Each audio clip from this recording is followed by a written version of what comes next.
आज की क्लास में हम यहाँ डिस्कस करेंगे membrane transport mechanism. Previous class में हमने structure of the cell membrane देखा था और इसके अलावा हमने फंक्शन देखे थे। तो अभी हम उसी मेम्ब्रेन को लेकर हम यहाँ पर ट्रांसपोर्टेशन देखेंगे कि जो मेम्ब्रेन में ट्रांसपोर्टेशन होता है उसका रास्ता कौन कौन सा होता है, किस किस तरीके से हमें जो मॉलिक्यूल्स है या फिर आयन है वो हमें किस किस तरीके से यहाँ पर ट्रांसपोर्ट होते हुए देखने को मिलते हैं।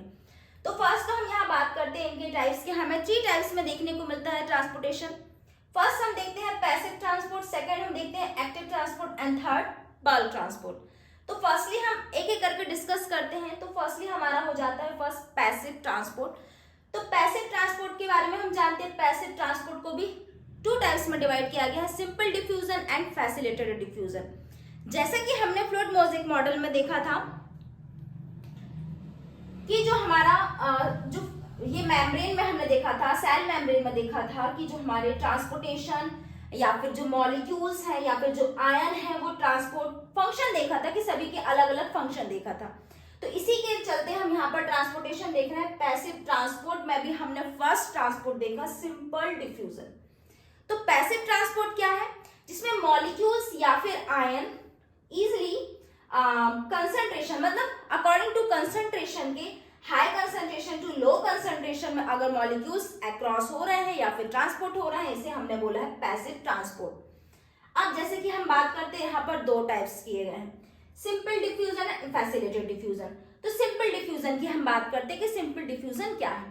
तो सिंपल डिफ्यूजन भी हमें सेम देखने को मिलता है कि जैसे कि हमारे कुछ मॉलिक्यूल्स हैं, जैसे कि हम बात कर लेते हैं, हमने यहाँ देखा था कि ये हेड होता है और ये टेल होते हैं।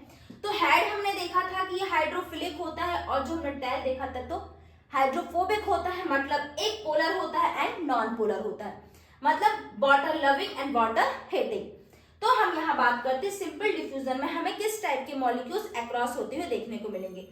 जो हमारे नॉन पोलर मॉलिक्यूल्स हैं, non polar it means that जो हमारे वाटर हेटिंग है या फिर हाइड्रोफोबिक जो मॉलिक्यूल्स हैं वो इजिली सिंपल डिफ्यूजन के हेल्प से according to concentration, high concentration से लो कंसंट्रेशन में मॉलिक्यूल्स ट्रांसफर हो जाएंगे या फिर ट्रांसपोर्ट हो जाएंगे। जैसे कि हम बात करते हैं, मान लेते हैं ऑक्सीजन ले लेते हैं, CO2 लेते हैं और अदर गैसेस को ले लेते हैं।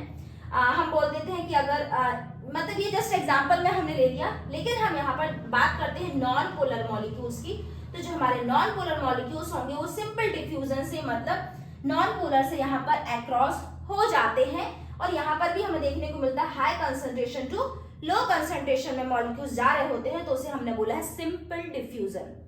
मतलब यहाँ पर इजिली जो हमारा मेम्ब्रेन है, मेम्ब्रेन से ट्रांसपोर्ट हो चुका है, ये हमारा सिंपल डिफ्यूजन में आ जाता है। इसे हम पहले भी हमने पढ़ा है, ऑस्मोसिस, ये सारी कंडीशन देखी है। नेक्स्ट हम देखते हैं फैसिलिटेटेड डिफ्यूजन। अब सेकेंड हमारा पैसिव ट्रांसपोर्ट का फैसिलिटेटेड डिफ्यूजन टाइप आता है।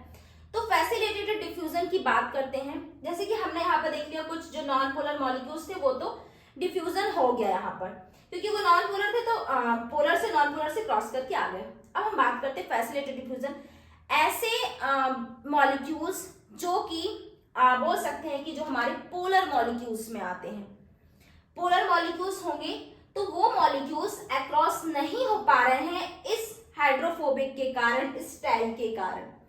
तो उन मॉलिक्यूल्स के लिए अलग से एक चैनल बनाए गए हैं जो कि हमने देखा था। तो हमें 2 तरह के यहाँ पर चैनल देखने को मिलेंगे जो कि प्रोटीन है। एक हमने देखा था चैनल प्रोटीन और एक देखा था हमने कैरियर प्रोटीन। ये दोनों ही प्रोटीन है। हम ये इसे बोलेंगे हम चैनल प्रोटीन और इसे हम बोलेंगे कैरियर प्रोटीन। तो फर्स्ट तो हम यहाँ पर फैसिलिटेटेड डिफ्यूजन की बात करते हैं, ये हमारा सिंपल डिफ्यूजन में सॉरी पैसिव ट्रांसपोर्ट के अंदर आता है। तो हम यहाँ पर फैसिलिटेटेड डिफ्यूजन में बात करते हैं जो मॉलिक्यूल्स बड़े होते हैं, फिर लार्ज अमाउंट में होते हैं, या फिर हम बोल सकते हैं कि जो पोलर मॉलिक्यूल्स होते हैं वो हमारे इन मेम्ब्रेन से ट्रांसपोर्ट नहीं हो पा रहे हैं, तो हमें फैसिलिटेटेड रास्ते की जरूरत है। तो यहाँ पर इसके लिए हेल्प करेगा हमारा चैनल प्रोटीन, जो कि मॉलिक्यूल्स को, बिग मॉलिक्यूल्स को, लार्ज मॉलिक्यूल्स को या फिर पोलर मॉलिक्यूल्स को यहाँ पर ट्रांसपोर्ट करने में हेल्पफुल रहेगा। फैसिलिटेटेड डिफ्यूजन, जैसा कि उसका नाम है कि उसको कोई स्पेसिफिक एरिया चाहिए क्योंकि वो यहाँ से इजिली नहीं क्रॉस हो पा रहा है, तो हम बोल देते इसे फैसिलिटेटेड डिफ्यूजन। नेक्स्ट हम बात करते हैं, ये हमारा हो जाता है simple diffusion and facilitated diffusion. Simple diffusion, simply यहाँ पर डिफ्यूज हो गया। फैसिलिटेटेड डिफ्यूजन, पर्टिकुलर चैनल की आवश्यकता पड़ी, जैसे कि हमने देखा कि चैनल प्रोटीन के हेल्प से जो मॉलिक्यूल्स है वो चैनल के हेल्प से ट्रांसपोर्ट हो रहे हैं, उसे हमने बोला है फैसिलिटेटेड डिफ्यूजन। तो ये दोनों हमारे हो जाते हैं पैसिव ट्रांसपोर्ट। नेक्स्ट हम बात करते हैं, और इसकी खासियत ये भी है कि ये भी हाई कंसंट्रेशन से लो कंसंट्रेशन की ओर ही जाएंगे, यहां पर किसी भी तरह की एनर्जी की आवश्यकता नहीं होगी, इसलिए हमने क्या बोला, पैसिव ट्रांसपोर्ट। नेक्स्ट हम बात करते हैं यहाँ पर एक्टिव ट्रांसपोर्ट। तो एक्टिव ट्रांसपोर्ट की हम बात करते हैं, जैसे कि हम यहाँ देख पा रहे हैं एक्टिव ट्रांसपोर्ट। तो एक्टिव ट्रांसपोर्ट में हम देखते हैं, जैसे कि इसका नाम है, पैसिव में हमने देखा हाई कंसंट्रेशन से लो कंसंट्रेशन में मॉलिक्यूल्स या फिर आयन ट्रांसफर हो रहे हैं या फिर अक्रॉस हो रहे हैं, एक्स्ट्रासेलुलर से इंटरसेलुलर या फिर इंटरसेलुलर से एक्स्ट्रासेलुलर भी हम बोल सकते हैं। अब हम बात करते हैं एक्टिव ट्रांसपोर्ट की। तो ऐसे मॉलिक्यूल्स जो कंसंट्रेशन के अगेंस्ट वर्क कर रहे हैं। अब कंसंट्रेशन के अगेंस्ट वर्क करने का मतलब, जैसे कि अभी तक हम देख रहे हैं कि हाई कंसंट्रेशन से लो कंसंट्रेशन में मॉलिक्यूल्स जा रहे हैं, लेकिन एक्टिव ट्रांसपोर्ट में वो हमें देखने को मिलेगा जो कंसंट्रेशन के अगेंस्ट जाने को मिलता है। जैसे कि हम बात करते हैं, हमारा यहाँ पर लो कंसंट्रेशन देखने को मिलता है और यहाँ हाई कंसंट्रेशन देखने को मिलता है। तो कंसंट्रेशन के जो अगेंस्ट मॉलिक्यूल्स जा रहे हैं उसे हम एक्टिव ट्रांसपोर्ट में यूज करते हैं, और एक्टिव ट्रांसपोर्ट एटीपी के हेल्प से, मतलब यहाँ पर एनर्जी की जरूरत होती है, यहाँ पर एनर्जी की नीड होती है, तभी ये चैनल ओपन और क्लोज होगा, देन उसके बाद ये वर्क करना शुरू करेगा। तो यहाँ पर हम इसके लिए हम देखते हैं एटीपी, जो कि एटीपी हमें देखने को मिलता है एनर्जी के रूप में, एंजाइम के रूप में एटीपी हमें देखने को मिलता है। तो 1-फास्फेट अगर ये रिलीज होता है तो ये चैनल वहां पर 1-फास्फेट से ये चैनल अपना वर्क करता है, ओपन होगा, क्लोज होगा, मतलब सीधा हम बोल सकते हैं कि कंसंट्रेशन के अगेंस्ट जाना है, मतलब लो कंसंट्रेशन से हाई कंसंट्रेशन की ओर मॉलिक्यूल्स को ले जाना है, तो यहाँ पर एनर्जी की आवश्यकता पड़ेगी। और ये कैरियर प्रोटीन हमारा बोल सकते हैं सोडियम पोटेशियम पंप ही यहाँ पर ट्रांसपोर्ट होते हैं। हमने सिंपली देखा कि मॉलिक्यूल्स होते हैं, पोलर मॉलिक्यूल्स होते हैं, यहाँ हमने देखा था सिंपल डिफ्यूजन में नॉन पोलर मॉलिक्यूल्स होते हैं। यहाँ पर हम एक्टिव ट्रांसपोर्ट में हम एग्जांपल में लिख सकते हैं सोडियम पोटेशियम। तो जो सोडियम पोटेशियम का ट्रांसपोर्टेशन होता है वो हमें एक्टिव ट्रांसपोर्ट से देखने को मिलता है। तो ये हमारा हो जाता है एक्टिव ट्रांसपोर्ट, कि यहाँ पर एनर्जी की आवश्यकता होती है, यहाँ पर एनर्जी की जरूरत होती है, बिना एनर्जी के जो मॉलिक्यूल से अक्रॉस नहीं हो सकते हैं। तो ये हमारा हो जाता है एक्टिव ट्रांसपोर्ट। नेक्स्ट हम बात करते हैं बल्क ट्रांसपोर्ट। अभी हमने पैसिव ट्रांसपोर्ट और एक्टिव ट्रांसपोर्ट देखा, यहां हम देखेंगे बल्क ट्रांसपोर्ट। अब बल्क ट्रांसपोर्ट ध्यान से देखिएगा, जैसे कि अब यहां पर जैसे कि नाम ही है बल्क। अब मान लेते हैं कि कुछ मॉलिक्यूल्स ऐसे रह जाते हैं जो लार्ज मॉलिक्यूल्स हैं।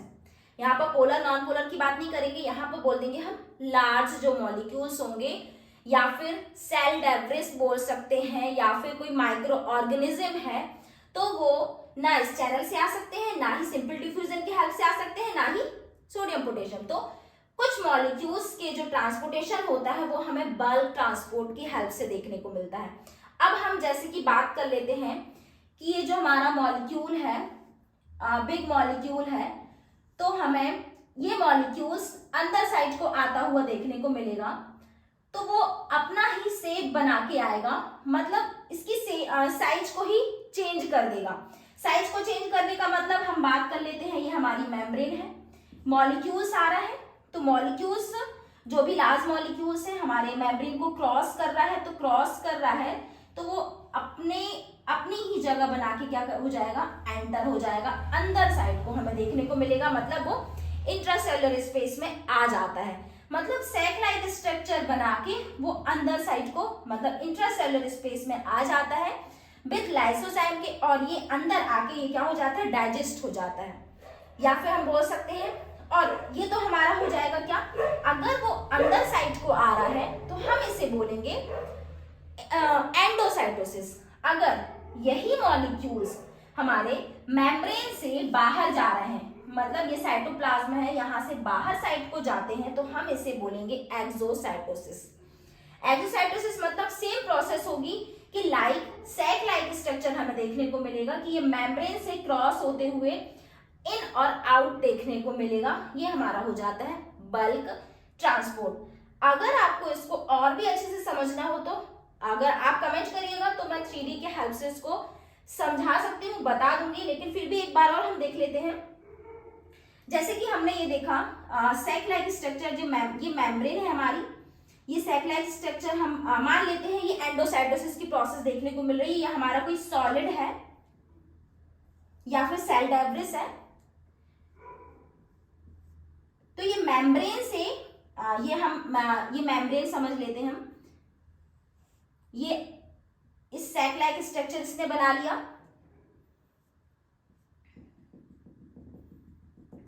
देन एंटर हो जाता है।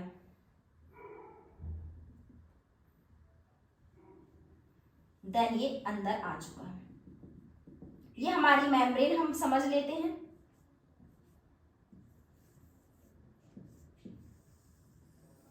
आप इस पिक्चर की हेल्प से समझने की कोशिश करिए कि ये जो हमारी मेम्ब्रेन है सैक लाइक स्ट्रक्चर, ये हम बोल सकते हैं कि बिग मॉलिक्यूल्स है, लार्ज मॉलिक्यूल्स है, या फिर सेल डेब्रिस भी हो सकता है।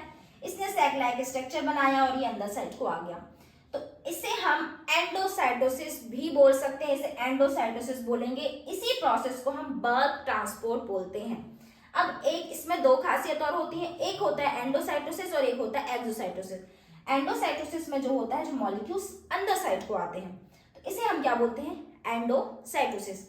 अगर इसी के अपोजिट, अगर यही जो हमारे अगर साइटोप्लाज्म से या फिर इंट्रासेलुलर स्पेस से अगर यही मॉलिक्यूल्स बाहर साइड को जा रहे हैं, तो इसे हम बोलेंगे एक्सोसाइटोसिस, या फिर हम इसे सेल वोमिटिंग भी बोल सकते हैं। और अगर अंदर आ रहे हैं मतलब एंडोसाइटोसिस, तो हम सेल ईटिंग बोलेंगे। अब एंडोसाइटोसिस को भी 2 पार्ट में डिवाइड किया गया है। एक होता है पिनोसाइटोसिस और एक होता है फैगोसाइटोसिस। पिनोसाइटोसिस और फैगोसाइटोसिस में देखते हैं कि मान लो ये जो मॉलिक्यूल्स है, अगर ये फ्लूडी होता है, मतलब फ्लूइड होता है, फ्लूइड अगर अंदर साइड को आ रहा है, तो ये हमारा हो जाएगा पिनोसाइटोसिस। अगर इसी की जगह कोई सॉलिड होगा तो इसे हम बोलेंगे फैगोसाइटोसिस। तो ये हमारे हो जाते हैं तीनों ट्रांसपोर्टेशन। आई होप कि आपको ये क्लास में समझ में आया होगा। So thank you.